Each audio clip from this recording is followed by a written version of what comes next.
하나님 아버지 감사합니다. 주의 말씀을 삼가 듣고자 합니다. 성령께서 감동하시옵소서.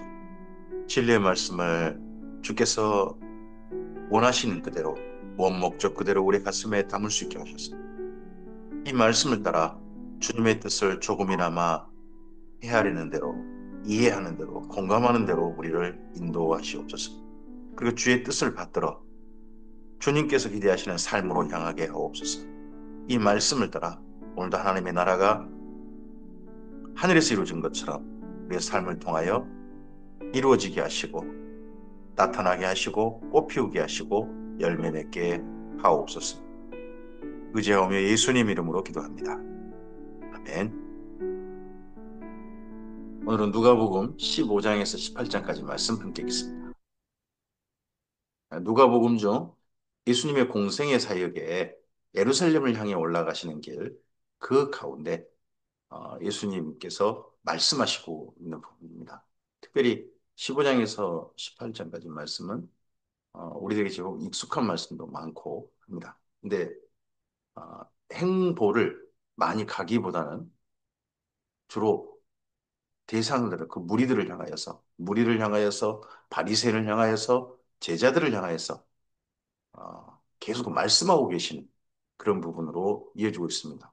사실은 앞서서 바리새인들과의 그런 격한 논쟁, 서로를 향한 언쟁, 뭐 이런 부분들에서 지금 계속 이야기가 이어지는 데가 여기 15장에서 18장 말씀입니다. 누가복음 15장입니다. 모든 세리와 죄인들이 말씀을 들으러 가까이 나오니 바리새인과 사기관들이 수군거려 이르되 이 사람이 죄인을 영접하고 음식을 같이 먹는다 하더라. 음식을 같이 먹는다. 이들을 영접하고 누구랑 어울리고 또 누구랑 같이 밥을 먹느냐. 이게 또 많이 중요하긴 중요하죠. 근데 바리새인들은 이 세리와 죄인들, 여기 세리는 세금 거둔 업체 사장님이시고 죄인들은 그 업체 직원들이죠. 이런 사람들, 여기 남성형으로 다 쓰였습니다. 이런 사람들과 함께 어울린다. 입니다. 예수께서 그들에게 이 비유로 이르시되 너희 중에 어떤 사람이 양 100마리가 있는데 그 중에 하나를 잃으면 99마리를 들이두고 그 잃은 것을 찾아내기까지 찾아다니지 아니하겠느냐. 또 찾아낸즉 즐거워 어깨에 메고 집에 와서 그 벗과 이웃을 불러 모으고 말하되 나와 함께 즐기자 나의 잃은 양을 찾아내었노라 하리라. 그래서 이때 잃어버린 잃어버린 걸 찾은 이야기 시리즈 이야기가 여기 15장 있죠. 첫 번째 잃어버린 양 이야기입니다. 첫 번째가 내가 너에게 이르노니 이와 같이 죄인 한 사람이 회개하면 하늘에서는 회개할 것 없는 의인 99으로 말미암아 기뻐하는 것보다 더하리라. 어떤 여자가 10드라크마가 있는데 하나를 잃으면 등불을 켜고 집을 쓸며 찾아내기까지 부지런히 찾지 아니하겠느냐. 여기는 잃어버린 드라크마 비유죠. 여기 10드라크마가 많은 돈 아니라고 합니다. 근데 그 동전 중에 이게 동전인데 그중에 동전 한 개를 잃어버렸다는 겁니다. 근데 이 동전 한 개를 잃어버렸는데 그 열심히 찾아서 어, 여인이 왜 이렇게 열심히 찾을까요? 또 찾아낸즉 덕과 이웃을 불러 모으고 말하되 나와 함께 즐기자 이런 드라크마를 찾아내었노라 하리라. 내가 너희에게 이르노니 이와 같이 죄인 한 사람이 회개하면 하나님의 사자들 앞에 기쁨이 되느니라 합니다. 여기에 이 드라크마 한 개 가지고 드라크마가 우리나라에 한 뭐 500원이나 1000원이나 그 정도 돈이라 그러더라고요. 근데 이거 가지고 잔치를 벌여버리면 친구들과 즐겨보면 뭐 찾은 것보다 엄청나게 더 많은 돈 나갈 텐데요. 근데 이 열 드라크마는 그 당시에 가난한 사람 그 남자가 자기 여인에게 결혼할 때 주는 결혼 예물 너무 가난하니까 동전 10개를 모아가지고 그걸 목걸이로 만들어서 주는 그런 경우일 거라고 보통 봅니다.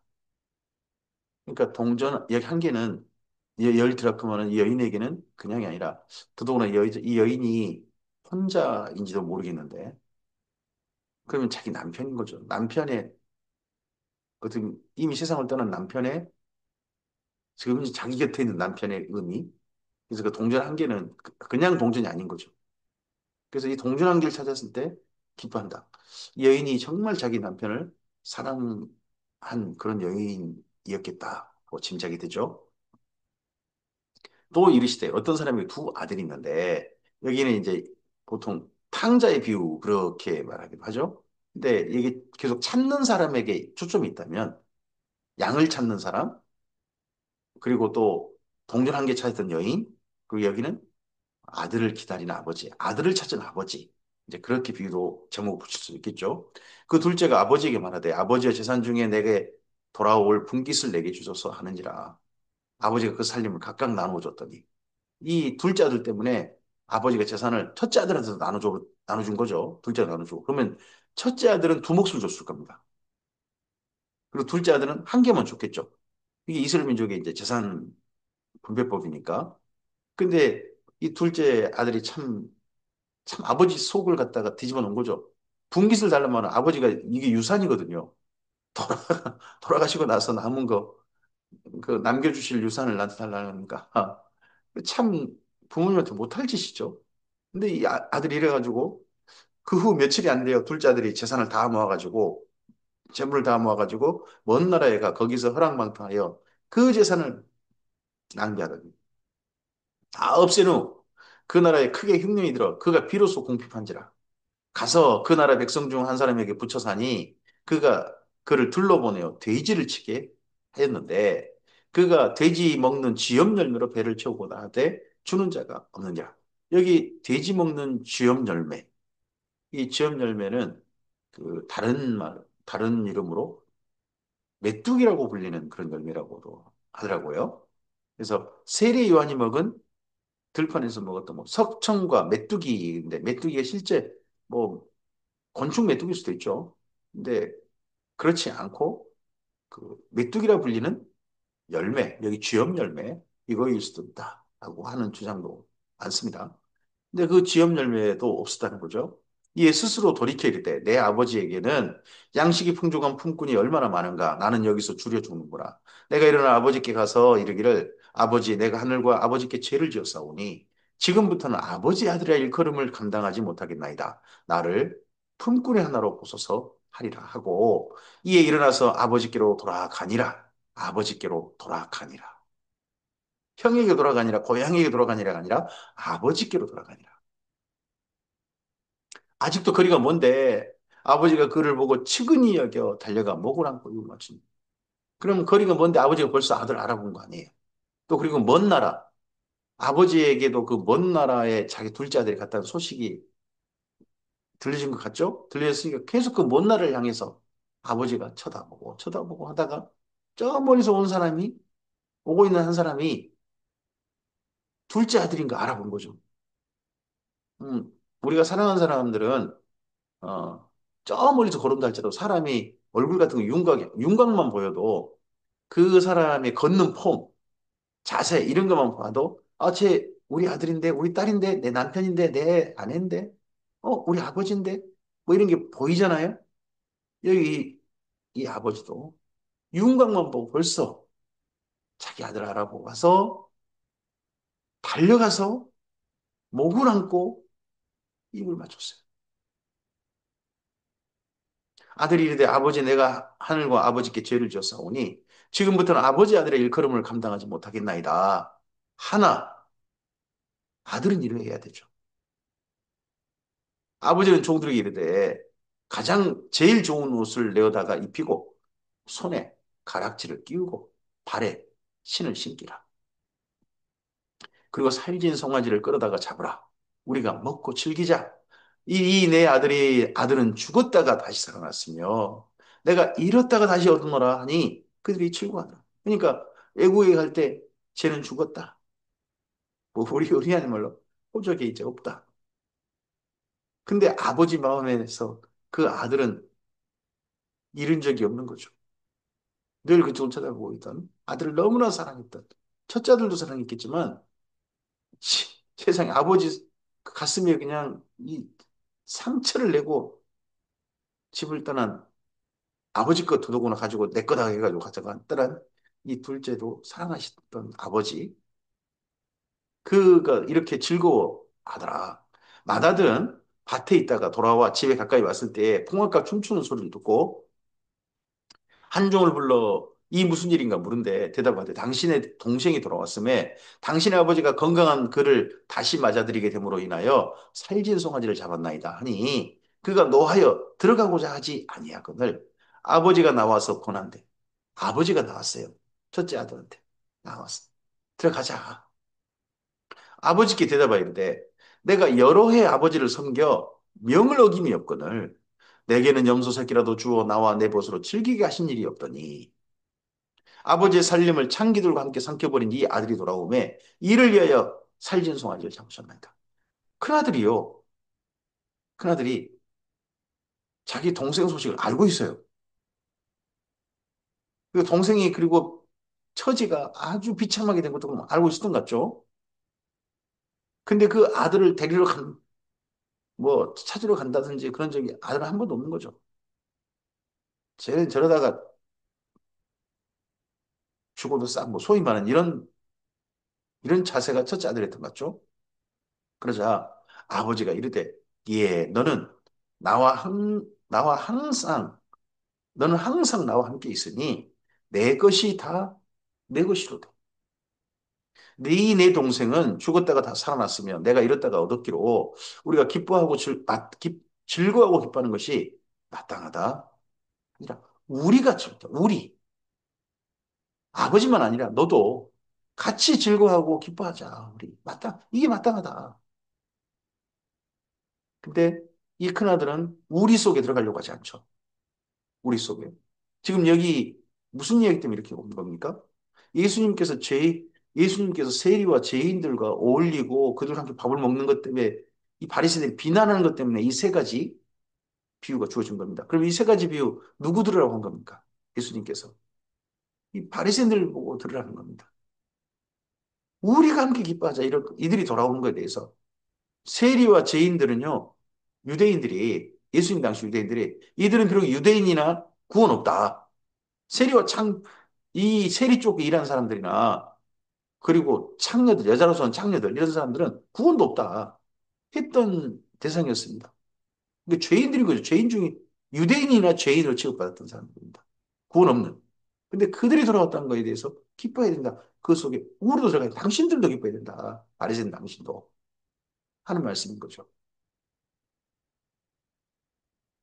누가복음 16장입니다. 또한 이러할 때 제자들에게 이제 말씀하십니다. 또한 제자들에게 이르시되 앞서서 지금 15장은 바리새인들을 향하신 말씀이었고 이제 16장은 제자들을 향해서 또한 제자들에게 이르시되 어떤 부자에게 청지기가 있는데 그가 주인의 소유를 낭비한다는 말이 그 주인에게 들린지라 주인이 그를 불러 이르되 내가 내게 대하여 들은 말이 어찌 됨이냐 내가 보던 일을 셈하라 청지기 직무를 계속하지 못하리라 하니 청지기가 속으로 이르되 주인이 내 직분을 빼앗으니 내가 무엇을 할까? 땅을 파자니 힘이 없고 빌어먹자니 부끄럽구나.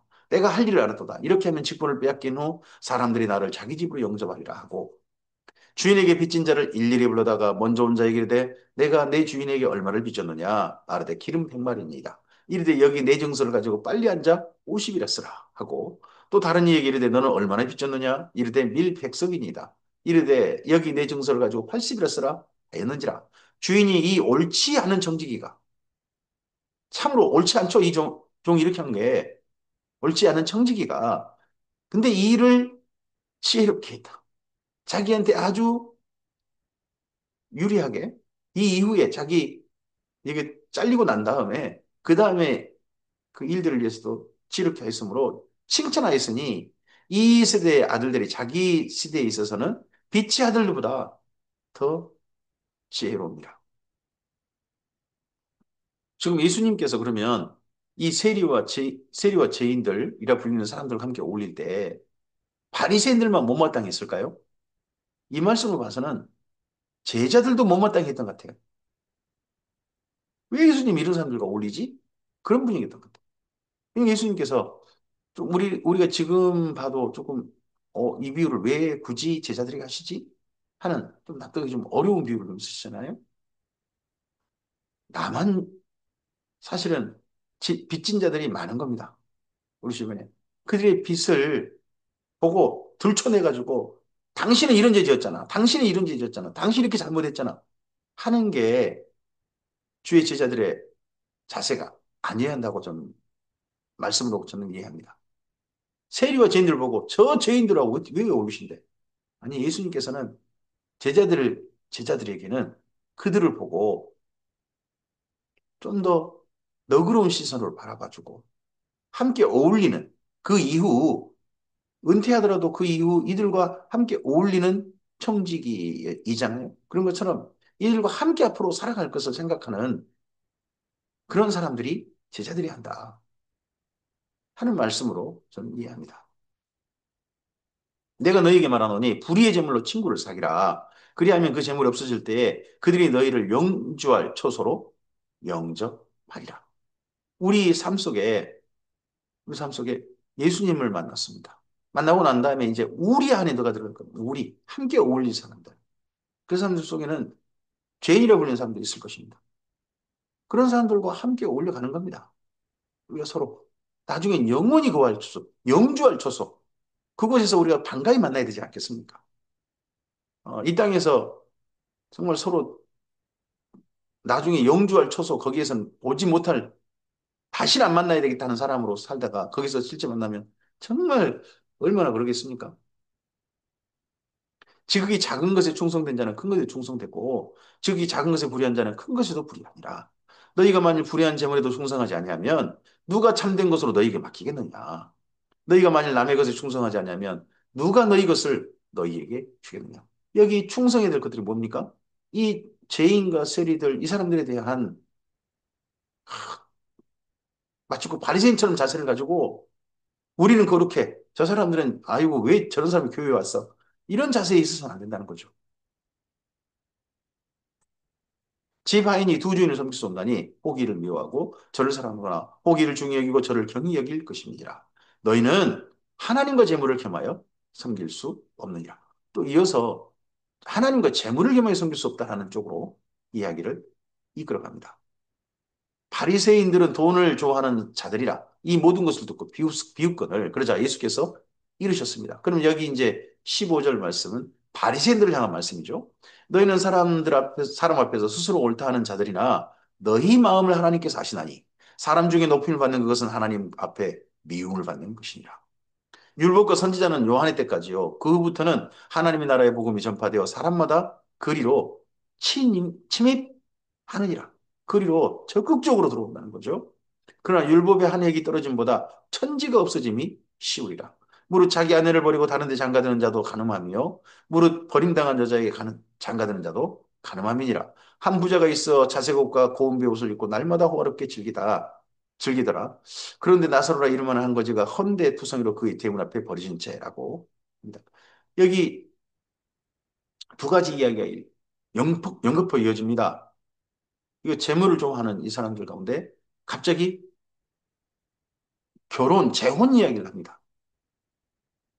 자기 아내를 보러 단지 장가드는 자, 버림당한 여자에게 또 장가드는 자, 이걸 이야기합니다. 이로 봐서는 이 당시에 바리새인들이 재산을 늘리는 재산 증식 방법 중에 재혼이 있었던 것 같습니다. 바리새인들이 흔히 사용하는 방법 중에 심지어 자기 아내를 버리고 현재 아내를 버리고 새로운 아내에게 기꺼이 결혼해버리는 그런 것이 아마 재혼 이 재산 증식 방법이었던 것 같죠. 이 합법적이라 불리는 그런 재산 증식 방법이었던 것 같습니다. 근데 이거에 대해 예수님께서 첫째 지적하시고 그 다음에 이제 부자 이야기를 하면 우리가 잘 알고 있는 부자와 거지 나사로 이야기를 예수님께서 이어가십니다. 바리새인을 향한 이야기인 거죠. 그 부자의 상에서 떨어지는 것에 배불리려 하며 심지어 개들이 와서 그 헌대를 핥더라. 이에 그 거지가 죽어 천사들에게 받들려 아브라함의 품에 들어가고 부자도 죽어 장사되매 그가 음부에서 고통 중에 눈을 들어 멀리 아브라함과 그의 품에 나사를 봤다는 겁니다. 거지는 아브라함의 품, 거지 나사로는 그 부자는 음부. 여기는 천국과 지옥 아닙니다. 그래서 아브라함의 품이라 불리는 곳은 낙원이겠죠.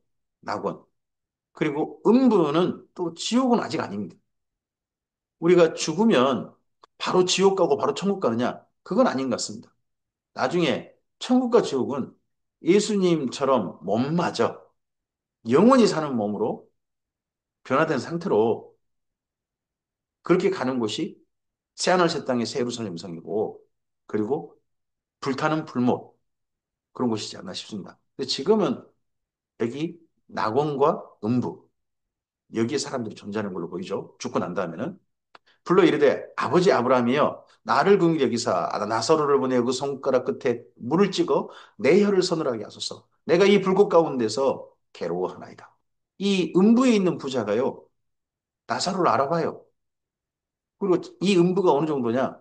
불꽃 가운데서 괴롭다 합니다. 아브라함이 이르되 예 너는 살았을 때 좋은 것을 받았고 나사로는 고난을 받았으니 이것을 기억하라. 이제 그는 여기서 위로를 받고 너는 괴로움을 받느니라. 그뿐 아니라 너희와 우리 사이에 큰 구렁텅이가 놓여 있어 여기서 너희에게 건너가고자 하되 갈 수 없고 여기서 거기서 우리에게 건너올 수도 없게 하였느니라. 이르되 그러면 아버지여 구하오니 여기 아브라함을 향하여서 아버지라고 이 부자가 말하지 않습니까? 그러면 이 아브라함이 후손이라는 소리겠죠? 이 부자가. 아브라함의 후손. 그러니까 아버지요. 아버지라는 말 속에 이스라엘 민족은 자기 친아버지도 되지만 윗분들을 향해서 아버지라고 하니까요. 나사로를 내 아버지의 집에 보내소서.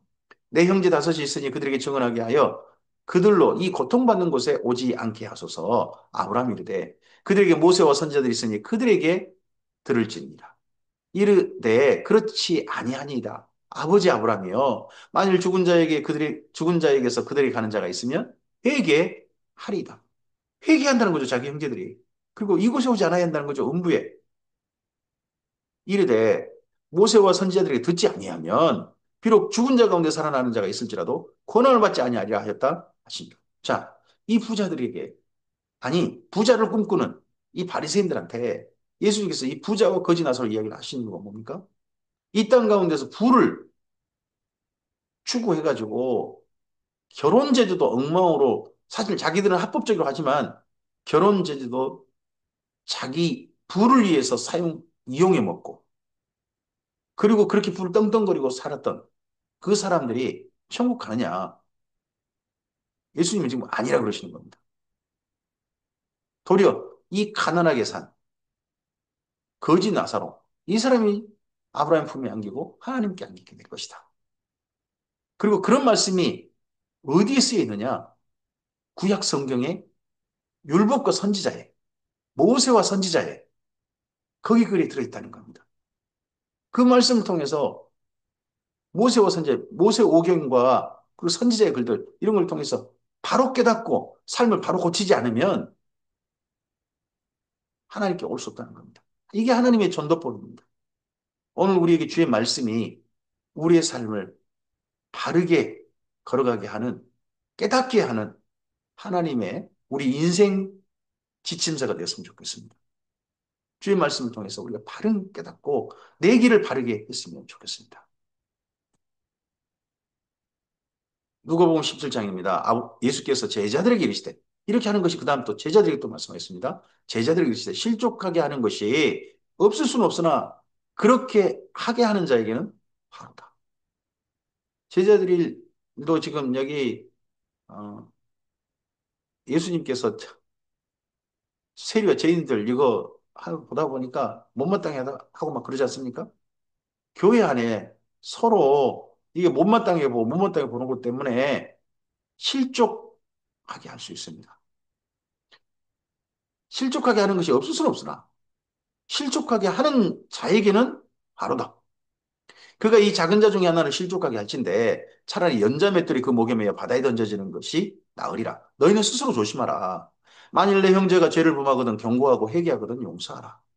만일 하루에 7번이라도 내게 죄를 짓고 7번 내게 돌아와 내게 회개하노라 하거든 너는 용서하라 하시더라. 저 이거 진짜 이거 쉽지 않을 것 같습니다. 근데 예수님은 이렇게 하셨는데 이게 우리 가능할까요? 우리 인생에 자존심이라는 것도 있고 나를 정말 나한테 죄를 졌는데 다른 사람이 죄를 짓지 않죠. 너에게 죄를 짓고 계속해서 나에게 죄를 짓는 그런 사람에게 이거 용서가 가능할까요? 근데 이걸 예수님께서는 이 누가복음을 통해서 우리에게 말씀하고 계십니다. 사도들이 주께 여짜오되 우리에게 믿음을 더하소서 하니 주께서 이르시되 너희에게 겨자씨 하나일 만한 믿음이 있었더라면 이 뽕나무대로 뿌리가 뽑혀 바다에 심기어라 하였을 것이요 그것이 너희에게 순종하였으리라. 믿음이 있다면 용서가 되는 것 같습니다. 그럼 제가 이게 용서가 잘 안 되는 게 믿음이 없는 이 겨자씨 하나일 만한 믿음도 없다는 뜻인 것인지 한 생각을 좀 하게 됩니다. 너희 중 누구에게 밭을 갈거나 양을 치거나 하는 종이 있어 밭에서 돌아오면 그더러 곧 와 앉아서 먹으라 말할 자가 있느냐? 도리어 그더러 내 먹을 것을 준비하고 띠를 띠고 내가 먹고 마시는 동안에 수종 들고 너는 그 후에 먹고 마시라 하지 않겠느냐? 종들은 당연히 일해야 되는 거 아니겠습니까? 당연히 일해야 된다는 생각을 내가 주인의 자리에 앉아가지고 먹고 마신다. 그런 생각이 아니라 밖에서 열심히 일하고 와서 주인이 앉아 계시면 얼른 상차려 들어가지고 주인 식사하시도록 하고 옆에 수종 두는 것이 종의 자세.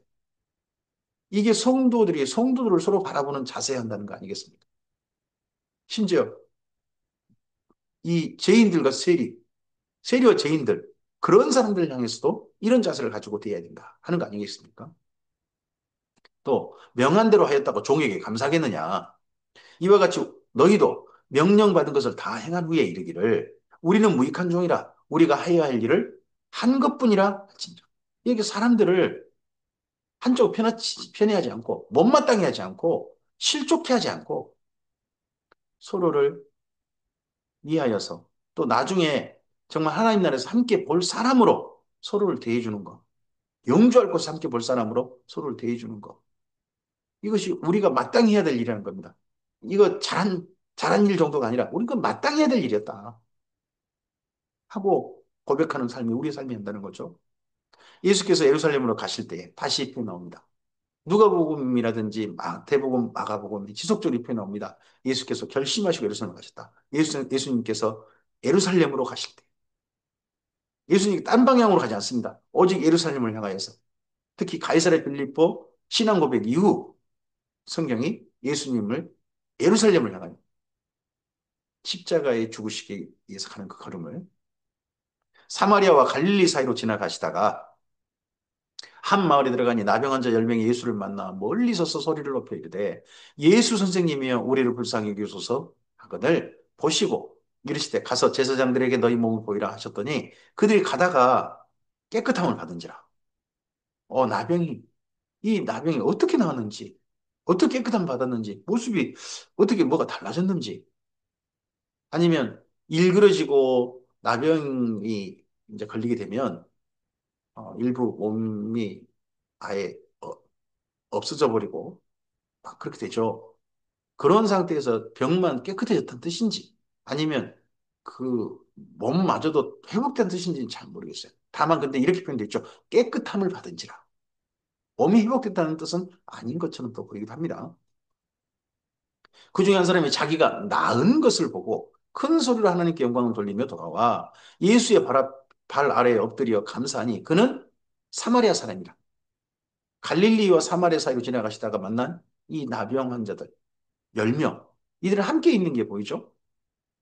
그러면 이들이 있는 그 10명이 있었던 데가 나병 환자 격리돼서 지내야 될 곳들. 그래서 베다니, 요단강 베다니, 예루살렘 베다니 같은 그런 곳이었나. 그런 곳을 일부 지나신 것도 아닌가 하는 생각도 좀 해볼 만하죠. 그는 근데 그 10명 중에 한 사람은 사마리아 사람이었다는 겁니다. 예수께서 대답하여 이르시되 10사람이 다 깨끗함을 받지 아니하였느냐? 그 9은 어디 있느냐? 이 이방인 외에는 하나님께 영광을 돌리러 돌아온 자가 없느냐 하시고 이 사마리아 사람을 향해서 이렇게 표현합니다. 이방인.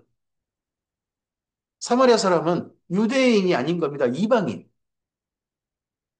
그러면 이 사마리아 사람은 원래 구원도 없는 거고 이 유대인들 생각에 그런 거죠. 나중에 요한복음에서 사마리아 수가성 우물가 여인과 만나 이런 거에 대해서 예수님께 어떻게 보면 유대인들 입장에서는 이방인과의 만남 막 그런 생각도 그들 입장에서는 그런 편견을 가지고 또 예수님 그 만남을 바라볼 수도 있었겠다 싶은 거죠. 이런 말씀 보면 그에게 이르시되 일어나 가라 내 믿음이 너를 구원하였느니라 하시더라. 일어나 가라 내 믿음이 너를 구원하였느니라. 아, 그러면 이 사마리아 사람의 믿음이란 무엇이겠습니까? 자기 나병이 나은 것을 보고 예수님께 돌아와 하나님께 영광 돌리고 예수님께 돌아 엎드려 감사하는 데까지가 그게 믿음 아니겠습니까? 여기까지가 믿음. 그 믿음이 너를 구원해. 우리 인생이 고쳐지고 달라진 것이 예수님 덕분이구나. 내가 돈의 욕심에 그렇게 따랐던 사람이 있는데 내 인생이 이렇게 달라졌구나. 내가 나음을 입었구나. 내가 돈 중독에서 벗어나서 사람다운 인생으로 이제 회복되었구나 하는 게 발견되어져서 예수님 발 앞에 엎드려 감사할 수 있는 사람, 거기까지가 믿음입니다 하는 생각도 해볼 수 있죠. 이 남영 환자 중에 사마리아 사람을 통해서 말이죠. 바리새인들이 하나님의 나라가 어느 때 임하나이까 묻건을 이제 또 가다가 이 연결된 사건이 다른 사건인지 약간 좀 별개 사건으로 보이긴 하죠. 예수께서 대답하여 이르시되 하나님의 나라는 볼 수 있게 임하는 것이 아니요 또 여기 있다 저기 있다고도 못하리니 하나님의 나라는 너희 안에 있느니라. 하나님의 나라는 너희 안에 있다. 여기 하나님의 나라는 예수님을 생각하시면 됩니다. 바리새인들 안에 지금 예수님께서 하나님의 나라로 계신 겁니다. 근데 바리새인들은 예수님을 하나님 나라로 인정하지 않습니다. 예수님이 하시는 모든 일이 하나님 나라의 일이라고 생각하지 않습니다. 예수님과 함께 가는 것이 하나님 나라가 이 땅에서 지금 현재 함께 가는 것이다. 실현되고 있는 것이다. 전혀 받아들이지 않고 있죠. 근데 예수님께서는 하나님 나라는 너희 안에 있습니다. 또 제자들에게 이르시되 이런 바리새인 질문이 있었을 때 예수님 제자들에게 하십니다. 그러니까 여기 누가복음의 특별히 11장 이후를 특징을 보면 예수님께서 세 대상을 향해서 자꾸 말씀하시기 보입니다. 바리새인, 무리, 제자들. 특별히 뒤로 가다 보면 바리새인과 제자들. 바리새인 질문하면 대답해주고 꼭 제자들에게 따로 말씀하시는 그런 형식이 제법 뒤에 많이 나옵니다. 비교 대조해야 되는 말씀인 거죠. 또 제자들에게 이르시되 때가 이르리니 너희가 인자의 날 하루를 보고자 하되 보지 못하리라. 사람이 너희에게 말하되 보라 저기 있다. 보라 여기 있다 하리라. 그러나 너희는 가지도 말고 따르지도 말라. 번개가 하늘 아래 이쪽에서 번쩍이어 하늘 아래 저쪽까지 비친 같이 인자도 자기 날에 그러하리라. 그러나 그가 먼저 많은 고난을 받으며 이 세대에게 버림받아야 할지니라. 노아의 때에 된 것 같이 인자의 때도 그러하리라. 노아가 방주에 들어가던 날까지 사람들이 먹고 마시고 장가들고 시집 가더니 홍수가 나서 그들을 다 멸망시켰습니다. 일상생활 지속하다가 뭐 별다른 거 없었다는 거죠.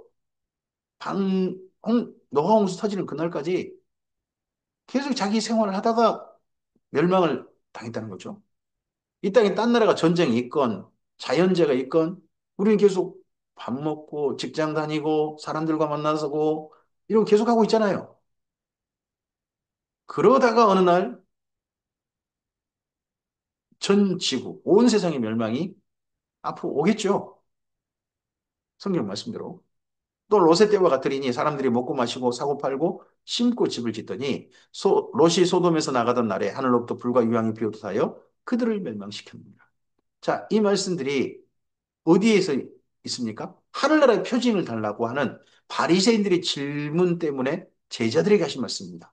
하나님의 나라를 기다리는 제자들이 자칫하면 하나님 나라 상관없이 오늘을 살 수 있다는 겁니다. 오늘을 하나님의 나라로 사는 사람들, 그 사람들이 멸망당한 사람들 속에 있지 아니하고 하나님께 구원받는 사람들 속에 있게 될 것입니다. 오늘을 하나님 나라로 사는 사람들. 인자가 나타난 날에도 그러하리라. 그 날에 만일 사람이 지붕에 있고 그의 세간이 집에 안에 있으면 그것을 가지러 내려가지 말 것이요. 밭에 있는 자도 그와 같이 뒤로 돌이키지 말 것이니라. 롯의 철을 기억하라. 무릇 자기 목숨을 보존하고자 하는 자는 잃을 것이요. 잃는 자는 살리라. 주의 날, 그 날에 오늘 하루, 어떻게 보면 오늘 하루가 주의 날 아니겠습니까? 주님께서 우리와 함께 하시는 그런 날, 그런 날에 재산, 이런 것들에 자꾸 탐심에 자꾸 흔들리지 말고 정말 사랑하는 사람들과 함께 주님의 나라를 이루기 위해서 영원히 그할 처소를 생각하면서 함께 용납하고 사랑하고 그리고 오늘 우리가 하나님 나라로 사는 그런 삶을 향해 가자 하는 말씀으로 우리가 받아들였으면 좋겠습니다. 내가 너희에게 이르노니 그 밤에 둘이 한 자리에 누워 있음에 하나는 데려감을 얻고 하나는 버려둠을 당할 것이요 두 여자가 함께 맷돌을 갈고 있음에 하나는 데려감을 얻고 하나는 버려둠을 당할 것이니라. 그들이 대답하여 이르되 주여 어디 오니까 이런 일이 어디서 있는 겁니까? 이르시되 죽음 있는 곳에는 독수리가 모이느니라 하시니 그날에 이 땅 가운데는 죽음들이 가득할 것이고 그때 새들이 모일 거란 거죠. 이런 표현들은 구약 성경에 있는 표현이고요. 또 이게 나중에 요한계시록까지 이어지는 게 보입니다. 누가복음 18장입니다. 예수께서 그들에게 이르시되 그들에게 항상 기도하고 낙심하지 말아야 할 것을 비유로 말씀하여 이르시되 여기 그들이 누굽니까? 누가복음 18장의 그들은 제자들입니다. 앞서 제자들에게 하나님 나라에 대한 표징을 물었던 바리새인들의 질문에 대해서 그들에게 약간 말씀해 주시고 그다음에 제자들에게 하신 말씀이 이어가고 있습니다. 어떤 도시에 하나님을 두려워하지 않고 사람을 무시하는 한 재판장이 있는데 그 도시에 한 과부가 있어 자주 그에게 가서 내 원수에 대한 나의 원한을 풀어줘소서 하되 그가 얼마 동안 듣지 아니하다가 후에 속으로 생각하되 내가 하나님을 두려워하지 않고 사람을 무시하나 이 과부가 나를 번거롭게 하니 내가 그 원한을 풀어주리라. 그렇지 않으면 늘 와서 나를 괴롭게 하리라 하였느니라. 주께서 또 이르시되 자 예수께서를 주께서 또 이르시되 예수께서 이르시되 이렇게 하면 되잖아요. 근데 누가 보면 곳곳에서는 주께서 또 이르시되 불의한 재판장이 말한 것을 들으라. 하물며 하나님께서 그 밤낮 부르짖는 택하신 자들의 원한을 풀어주지 아니하시겠느냐. 그들이 오래 참으시겠느냐. 내가 너희에게 이르노니 속히 그 원한을 풀어주시리라. 그러나 인자가 올 때에 세상에서 믿음을 보겠느냐 하시니라. 이 땅에서 억울한 일 많을 거란 겁니다. 예수님을 믿고 따르는 길에. 그럴 때 얼마나 억울했으면 하나님께 이 원한 좀 풀어달라고. 우리 원수 갚아 주시라고. 신원해 주시라고. 그렇게까지 기도하겠습니까? 전 이제 주변 사람들한테 전 저 사람은 당한 게 너무 억울합니다. 저 사람 하나님 가만두지 마옵소서. 저는 이런 기도를 한 적이 없습니다. 그 정도 억울해 본 적이 없거든요. 근데 여기 맨 처음, 맨 처음 예수님을 믿었던 많은 이들은 억울한 일이 참 많았던 것 같습니다. 예수님께서 또 뿐만 아니라 예수님의 재림 때 정도에 예수 믿는 사람들이 정말 억울한 일이 많을 것이다 하는 것을 말씀하고 있는 것으로 봅니다. 그런 기도에 대해서 그들의 그런 기도에 대해서 주께서 반드시 응답하실 것이다 하십니다. 하지만 주께서 오시는 그날에 세상에서 믿음을 보겠느냐? 이런 믿음 가진 자가 많이 있겠느냐? 아마 더 이상 이런 믿음 가진 자가 세상에 없으니까 더 이상 나타나지 않으니까 주께 돌아온 자가 더 이상 없으니까 예수님께서 재림하시는 그날이 또 있겠죠. 또 자기를 의롭다 믿고 다른 사람을 멸시하는 자들에게 이 비유로 말씀하시되 자기를 의롭다고 다른 사람을 멸시하는 자들 아까 세리와 죄인들 그들을 대한 태도 그 이야기가 여기까지 이어지는 걸로 우리가 보이죠. 두 사람이 기도하러 성전에 올라가니 하나는 바리새인이요 하나는 세리라 딱 바리새인 세리가 딱 나오네요. 바리새인은 서서 따로 기도하여 이르되 하나님이여 나는 다른 사람들 곧 토색 불이 간음하는 자들과 같이 아니하고 이 세리와도 같이 아니함을 감사합니다. 교회 안에서도 내가 저 사람들 같이 신앙생활 해서 감사합니다. 자꾸 우리 이런 말할 자격이 그만큼 있을까요? 바리새는 나는 일에 두 번씩 금식하고 또 소득의 11조를 드리나이다 하고 세리는 멀리 서서 감히 눈을 들어 하늘을 쳐다보지도 못하고 다만 가슴을 치며 이르되 하나님이여 불쌍히 여소서 나는 죄인이로소이다 했느니라. 이 세리는 정말 죄인이에요. 아니 그럼 세리를 그만 멈춰야죠. 근데 세리를 계속해요. 계속하면서 나는 죄인이로소이다. 이것도 좀 그러잖아요. 근데 이 세리는 이렇게 하나님 앞에 이런 기도를 드리는 사람이고 정말 자기를 부끄러운 사람이라면 적어도 이 세리 일을 이용해 가지고 자기 재산을 탐심을 따라 막 증식시키는 그런 사람은 아니었을 걸로 봅니다. 적어도 다른 사람 보기에 세리 일은 부끄러운 일일지 모르지만 이 사람은 세리 일을 정말 깨끗하게 한 그런 사람일 가능성이 높다고 봅니다. 저는 이 세리는. 내가 너희에게 이르노니 이에 저 바리새인이 아니고 이 사람이 의롭다 하심을 받고 그의 집으로 내려갔느니라. 무릇 자기를 높이는 자는 낮아지고 자기를 낮추는 자는 높아지리라 하시니라. 여기까지 이야기가 세리와 죄인들과 예수님을 어울렸던 이야기에서 여기까지 이어진다 하는 걸로 한번 읽어보셨으면 좋겠습니다. 사람들이 예수께서 만져주심을 바라고 자기 어린아이를 데리고 오매 제자들이 보고 꾸짖거늘 예수께서 그 어린아이들을 불러 가까이 하시고 이르시되 어린아이들이 내게 오는 것을 용납하고 금하지 말라. 하나님의 나라가 이런 자의 것이니라. 내가 진실로 너희에게 이르노니 누구든지 하나님의 나라를 어린아이 같이 받아들이지 않는 자는 결단코 흙이 들어가지 못하리라 하시니라. 여기 받아들인다. 어린아이와 같이 받아들인다. 받아들인다는 표현이 선물을 받고 기뻐한답니다. 어린아이들이 선물을 받고 기뻐하는 것처럼 하나님의 나라를 그렇게 기뻐하는 사람들, 그런 사람들이 나인가? 오늘 하나님 나라의 삶을 내가 살 수 있다는 것에 대해 기뻐하는가? 내가 오늘 하나님 나라에 동참하는 것에 대해서 정말 큰 선물 받은 어린이가 기뻐하는 것처럼 그렇게 기쁨으로 그 삶을 향해 나아가고 있는가? 우리 삶을 한번 돌이켜 볼만합니다. 어떤 관리가 물어 이르되 선한 선생님이여 내가 무엇을 하여야 영생을 얻으리까?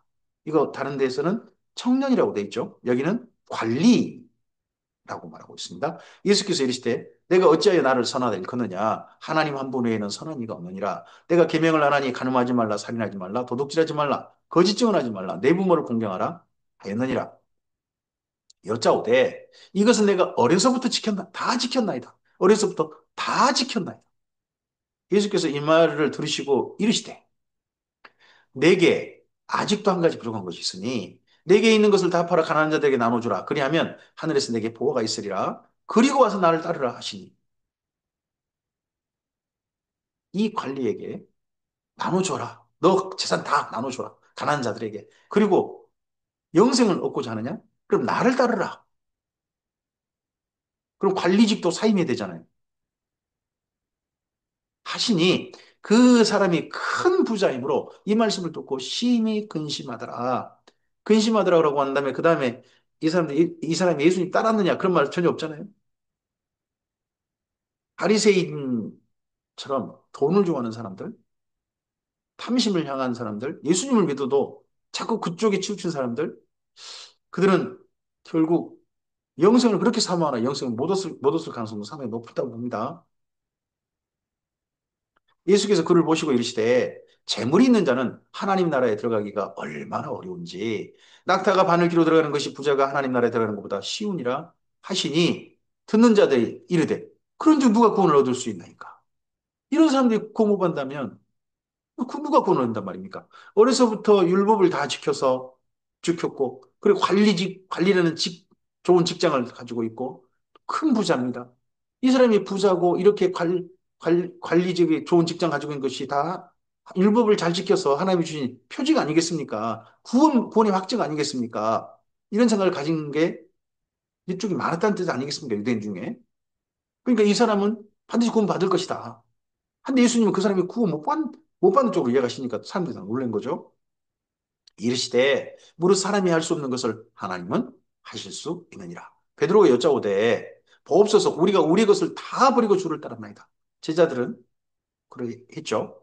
진실로 이르시되 내가 진실로 너희에게 이르노니 하나님의 나라를 위하여 집이나 아내나 형제나 부모나 자녀를 버린 자는 현세에 여러 배를 받고 내세에 영생을 받지 못할 자가 없느니라 하시니라.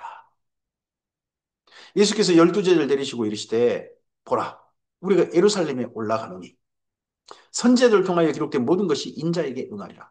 인자가 이방인들에게 넘겨져 희롱을 당하고 능욕을 당하고 침비틈을 당하겠으며 그들은 채찍질하고 그를 죽일 것이나 그는 3일 만에 살아나리라 하시되 제자들이 이것을 하나도 깨닫지 못하였으니 이 말씀이 감추었으므로 그들이 그 이르신 바를 알지 못하였더라. 알지 못하였더라. 알려고도 하지 않았더라. 감히 물으려고도 하지 않았더라. 자꾸 이 말씀을 자꾸 하시는데 제자들은 일부러 귀를 닫습니다. 아, 안 들려, 안 들려 이러는 겁니다. 몰라, 몰라 이러는 겁니다. 일부러 예민하고 있습니다. 왜요? 제자들은 누가 크냐?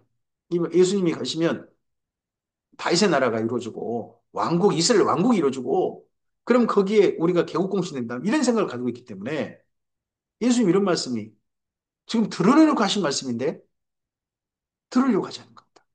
우리도 이럴 수 있습니다.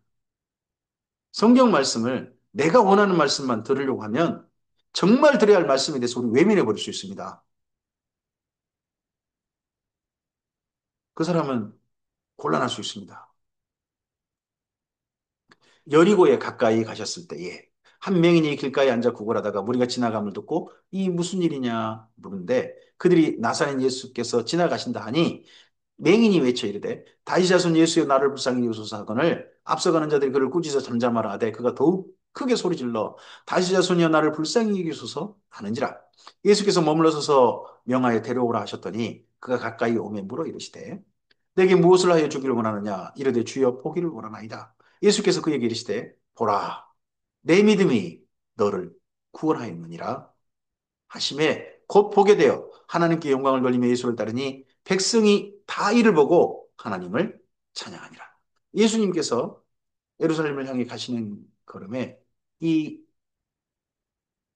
여리고에서 앞을 못 보던 한 사람이 눈 뜨게 되고 주님 따르지 않습니까? 음, 복음서를 읽다 보면 두 사람이라고 되어 있습니다. 근데 또 한 사람 이름이 나오죠? 바르디메오라는 사람입니다. 이 사람이 예수님을 따랐습니다. 예수님을 여기 18장에 이제 넘어가면 예수님께서 19장에 예루살렘에 바로 올라가신 내용이 나오죠. 근데 여기는 아직 여리고가 이중 여리고라고 그럽니다. 여리고로 들어가고 그러니까 이중 여리고니까 여리고를 들어가기도 하고 여리고에 또 지나가기도 하는 겁니다. 그리고 안에 여리고를 지나서 가면 한 사람을 더 만납니다. 19장에서 그가 세리장 삭개오입니다. 그 만남이 또 있는데 일단 여기 입구 쪽에서 이 바르디메오를 만난 겁니다. 바디메오가 예수님을 따릅니다. 앞서서 한 사람, 관리이면서 예수님께 영생을 얻던 사람들은 얻으려 했던 사람, 질문했던 사람은 예수님을 따랐다는 이야기가 없습니다. 바리새인들 예수님을 따르는 사람이 아닙니다. 근데 이 바디메오는 예수님이 마지막 행복, 예루살렘 향한 행보에 함께합니다. 그리고 그 이름마저도 기록되어 있는 걸로 봐서는 이 사람이 초대교회에 예루살렘 교회 멤버였다. 120명 성도 중에 한 명일 수 있겠다 싶습니다. 그런 사람으로 이 사람은 함께 갑니다. 오늘 여기까지 말씀입니다. 예수께서 예루살렘을 향해 가고 계십니다. 그 가운데 바리새인과 제자들 이 사이의 이야기로 너는 어느 길을 선택할 거냐? 바리새인처럼 믿을 거냐? 아니면 예수님께서 말씀하신 대로 믿음의 삶을 걸을 거냐? 라고 질문하고 있습니다. 우리에게. 너는 부자와 같이 음부에 갈 거냐? 넌 이 거지 나사로라 할지라도, 거지라 할지라도 아브라함 품에 안기는 이 길을 갈 거냐? 우리에게 질문하고 있습니다.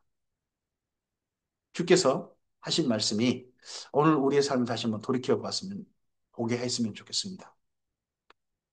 바리새인들처럼 사람들 향해서 너는 나한테 가까워지만 나는 거룩해. 그런 자세를 살고 있는지, 아니 함께 나중에 영원히 천국에 거할 사람으로 생각하고 오늘 함께 서로를 용납하고 사이좋게 지내는 사람으로 내 삶을 살고 있는지 우리 삶을 돌이켜 보았으면 좋겠습니다.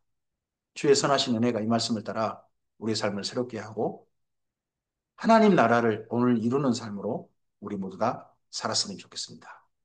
주의 뜻이 하늘에서와 같이 오늘 우리의 삶을 통하여 나타나기를 바랍니다. 감사합니다.